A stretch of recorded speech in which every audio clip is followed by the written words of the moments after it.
اللہ کی ذات پر سب سے بڑی گواہی میرے حضور ہیں. اور ہم اگر اللہ کو مانتے ہیں، اتنا تیقن ہے. صوفیہ فرماتے ہیں ہمیں اپنے وجود کا اتنا یقین نہیں جتنا رب کے وجود کا یقین ہے. تو یہ تیقن پیدا کہاں سے ہوا؟ یہ مصطفیٰ کریم کی ذات سے پیدا ہوا. اعلیٰ حضرت بولے فیض پہنچا اے رضا احمد پاک کا، ورنہ ہم کیا جانتے خدا کون ہے. ایک ایسی ذات کو مان لیا. اور دیکھیے میں اور آپ گناہگار لوگ ہیں، لیکن کتنا یقین ہے خدا کی ذات پر. ماہ سیام میں دیکھنے کو ملتا ہے، کڑکتی دوپہر، برستی گرمی، زباں کانٹا، حلق خشک، ٹھنڈا پانی دستیاب، دروازہ بند، مکفل، کوئی دیکھنے والا نہیں، لیکن ایک گھونٹ بھی حلق سے نیچے نہیں اتارتے کہ میرا اللہ دیکھ رہا ہے. اس ذات پہ اتنا یقین پیدا کیسے ہوا؟ مصطفیٰ کے کہنے پہ پیدا ہوا. آئیے اس پر ایک روایت پیش کرتا ہوں. سوا نامی ایک شخص نے گھوڑا پکڑا ہوا تھا اور حضور کی نظر پڑی تو فرمایا یہ بیچتے ہو؟ پسند آ گیا. اس نے کہا ہاں بیچتا ہوں. کتنے کا؟ اتنے کا. سودا طے ہو گیا. فرمایا کہ تم رکو، میں اس کی قیمت لے کے گھر سے آتا ہوں. حضور قیمت لینے گئے تو کسی نے کہا کہ یہاں کھڑے ہو. کہا مسلمانوں کے نبی سے میں نے سودا کیا، یہ گھوڑا بیچا ہے. وہ قیمت لینے گئے تو اس نے کہا کہ مجھ سے زیادہ پیسے لے لو. کہا میں تو سودا کر چکا ہوں. کہا کوئی گواہ تھا؟ کہا نہیں. تو کہا پھر آئیں گے تو مکر جانا. اتنے میں حضور قیمت لے کے پہنچ گئے تو حضور نے کہا کہ لے لو قیمت اور گھوڑا مجھے دے دو. وہ کہنے لگا میں نے تو آپ کو بیچا ہی نہیں. حضور کہے میں نے ابھی خریدا ہے. وہ کہے میرا سودا ہی نہیں ہوا. لوگ جمع ہو گئے، ہجوم بن گیا. تو جب ہجوم اور رش پیدا ہوا تو اس نے سوچا کہ صادق بھی یہی ہیں، امین بھی یہی ہیں. لوگوں پہ فیصلہ ڈالا تو لوگ تو ان کے حق میں فیصلہ کریں گے. تو اس نے بات کا رخ بدلا. کہ حضرت دو آدمیوں کے مابین نزاع بن جائے تو آپ کی شریعت کیسے فیصلہ کرتی ہے؟ تو حضور نے فرمایا میری شریعت کا تو فیصلہ یہ ہے جو مدعی ہے وہ گواہ لائے، والیمین علی من انکر، جو انکار کرتا ہے وہ قسم دے. اس نے کہا پھر فیصلہ اسی کے مطابق کر لیتے. آپ کا دعویٰ ہے نا کہ میں نے گھوڑا خریدا تو کوئی گواہ لے آئیں، اور اگر آپ کے پاس گواہ نہیں ہے تو آپ کی شریعت کے مطابق میرے اوپر قسم دینا بنتا ہے. میں قسم دے دیتا ہوں کہ میں نے نہیں آپ کو بیچا. اب مکر گیا تھا، اس کے لیے قسم دینا بھی کیا مشکل تھا. اتفاق ایسا تھا جب سودا ہوا تھا تو کوئی موقع پہ گواہ موجود نہیں تھا. اچانک سودا بن گیا تو اس نے کہا آپ گواہ لے آئیں یا پھر مجھ سے قسم لے لیں.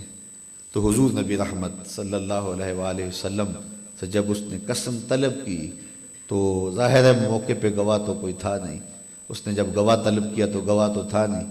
تو حضرت وہ بالکل تیار کھڑا تھا کہ اب یہ کہیں کہ میرے پاس گواہ کوئی نہیں اور میں قسم دے دوں.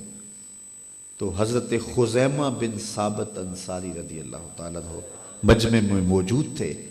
انہوں نے آگے بڑھ کے کہا اس سوا نامی منافق سے کہ کیا تو جو ہے وہ گواہی طلب کرتا ہے؟ اس نے کہا ہاں میں گواہی طلب کرتا ہوں. کہا میں گواہی دیتا ہوں کہ حضور نے تجھ سے گھوڑا خریدا ہے اور جتنی قیمت حضور بتا دے اتنے میں سودا ہوا ہے. اس نے مفت تو دیا نہیں تھا، قیمت اس نے اپنی مرضی کی پہلے ہی لی تھی. وہ تو زیادہ پیسوں کے لالچ میں آ گیا. اب لوگوں کا پریشر، ہجوم تو پھنس گیا تھا تو نکلنے کا راستہ اس نے جو ہے وہ ڈھونڈ لیا. اس نے کہا ٹھیک ہے میرا مطالبہ پورا ہو گیا. جی مجھے گواہی چاہیے تھی، گواہی مل گئی. حضور نے قیمت دی، اس نے گھوڑا پکڑا دیا. حضور نے گھوڑا پکڑا، لوگ ہٹنے لگے، مجمع چھٹنے لگا. حضور نے خزیمہ کو اشارہ کر کے بلایا. کہا خزیمہ گھوڑا بھی مل گیا، بات بھی سچی، لیکن تم نے کیسے گھوڑا دے دیا؟ تم گواہی دے دی، تم تو موقع پہ موجود ہی نہیں تھے. تو سنو حضرت خزیمہ نے کیا جواب دیا، تمہیں ٹھنڈ پڑ جائے گی. حضرت خزیمہ بن ثابت انصاری کہنے لگے حضور گھوڑا کیا ہے؟ آپ کے کہنے پہ رب کی گواہی نہیں دے دی، جنت اور دوزخ کی گواہی نہیں دے دی. آپ نے کہا تھا رب ہے تو ایک ایسے وجود کو مان لیا جو فہم و ادراک سے بھی والا ہے. جنت دوزخ کا کہا تو ہم نے مان لیا، تو گھوڑے کا بھی تو آپ ہی کہہ رہے تھے. تو یہ گھوڑا کیا ہوتا ہے؟ حضور نے حضرت خزیمہ کا ہاتھ پکڑا، فضا میں بلند کیا. جانے والوں ٹھہر جاؤ، رک جاؤ. کسی عدالت کچہری میں گواہ کی ضرورت ہو تو میری شریعت دو گواہ مانگتی ہے، لیکن جہاں میرا خزیمہ ہوگا ایک کی گواہی دو کے قائم مقام ہوگا. خو کرے پے کرے محسوس تھی انسان کی نظر، بن دیکھے پھر خدا کو کوئی مانتا کیوں کر. اس کے وجود کی سب سے بڑی دلیل ذات مصطفیٰ صلی اللہ علیہ وسلم. اگر حضور کو درمیان سے نکال دیا جائے تو بچتا ہی کچھ نہیں ہے۔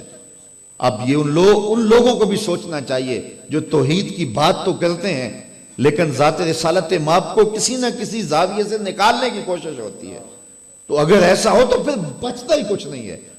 میں میرے سمیت جتنے بھی لوگ آپ بیٹھے ہیں، ہر کوئی اپنے باپ کو باپ مانتا ہے کہ یہ میرا باپ ہے، اس کے پاس کیا ثبوت ہے؟ صرف ایک گواہی ہے، ماں کی گواہی۔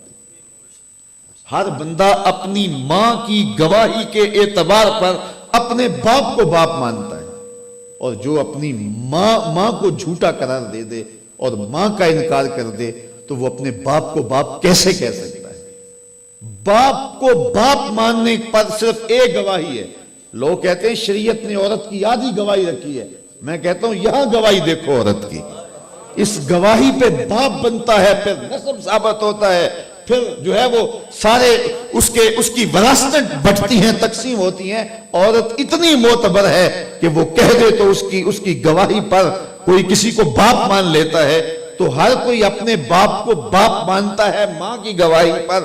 اگر ماں کو درمیان سے نکال دیا جائے تو پھر باقی کیا بچتا ہے؟ تو خدا کو مانتے ہیں خدا محمد عربی کی گواہی پر۔ فیض پہنچا اے رضا احمد پاک کا، ورنہ ہم کیا جانتے خدا کون ہے۔